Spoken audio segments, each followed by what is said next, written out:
Some of the biggest next-gen games have come out of the box. We got to check out the best launch titles for the Xbox One at Microsoft's recent X13 showcase. Games like Call of Duty Ghosts, Battlefield 4, Killer Instinct, Dead Rising 3, and Forza 5 were on display.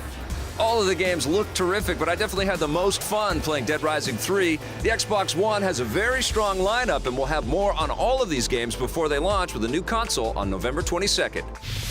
From Xbox to X-Men, Hugh Jackman is going to bear his adamantium claws once again. Deadline reports that 20th Century Fox is negotiating with Jackman and the Wolverine director James Mangold to join forces again for another Wolverine solo outing. It's unclear if the new film will be based on an existing comic, and there's also no word on when it will take place in the big screen X-Men timeline. The first Wolverine movie was a prequel, while the latest took place after the events of X-Men 3. Hugh Jackman is already set to return in the new ensemble film X-Men Days of Future Past, where he'll reunite with all of the other mutants. That film is a sequel and a prequel thanks to the magic of time travel, and its events will likely have repercussions on all future X-Men movies. It arrives in May 2014, but not before the Wolverine sinks its claws into Blu-ray on December 3rd. What kind of monster are you? The Wolverine. It's time for another TV series based on a DC Comics hero to clock in. According to The Hollywood Reporter, the CW is developing a series based on Hourman, a hero who first hit comic shelves back in 1940. He's a scientist who develops a drug that gives him superhuman strength, but only for an hour at a time. That seems like the perfect fit for an hour-long show, huh?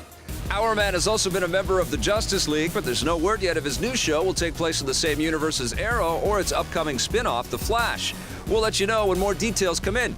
That's not the only new DC action coming to the small screen. Rival network Fox is developing Gotham, which will focus on the early years of Batman's Commissioner Gordon, while NBC is working on a show based on DC's occult detective Constantine. It looks like S.H.I.E.L.D. director Nick Fury is going to slay some zombies. Samuel L. Jackson has joined the cast of Cell, an apocalyptic undead movie based on the best-selling novel from Stephen King. That's something the world sorely needs. In the book, cell phones turn people into zombies, and Jackson will play an ex-soldier struggling to survive. We need a response team. He'll join forces with a comic book artist played by John Cusack. This won't be their first time working together. Jackson and Cusack first shared the screen in the psychological thriller 1408, which was also based on a Stephen King tale. Cell will begin filming this January. Hulu wants to give audiences more laughs in the Wild West. The streaming service has renewed its original series Quick Draw for a second season. The show puts a comedic spin on the Western genre and sees a Harvard-educated lawman struggle to bring order and justice to the frontier. We were like, okay, how can we do a show where people want to tune in like a drama every week and actually stick with longer storylines? And Hulu is a great place because people tend to watch these shows in blocks. And so we just thought it was a great marriage. The first season of Quick Draw offered 8 episodes, while the second will up the count to 10. They'll premiere in 2014. This isn't the only original series from Hulu. The online juggernaut recently renewed its heroic animated series, The Awesomes, for a second season. Our bar is lower. Ooh, that's a good slogan. The next Metal Gear Solid game might be sneaking up on you a little bit sooner than you think. The short prologue known as Metal Gear Solid 5 Ground Zeroes will hit current and next-gen consoles in spring 2014. It takes place before the events of the much bigger game, Metal Gear Solid 5 The Phantom Pain, and offers a concentrated story mode that will introduce players to the plot and characters.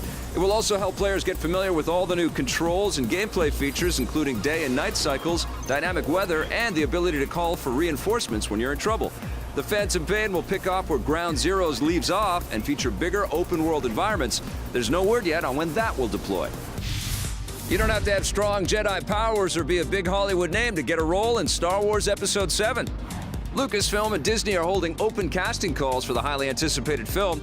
Auditions will begin next week in the UK, where the film will be shot, and it's very unusual for a big Hollywood movie to hold open calls like this. It means the filmmakers want unknown actors for the roles. I'm glad you're here to tell us these things. So far, only 2 characters are up for grabs. They're both in their late teens or early 20s, and it's unclear what role they'll have on the plot.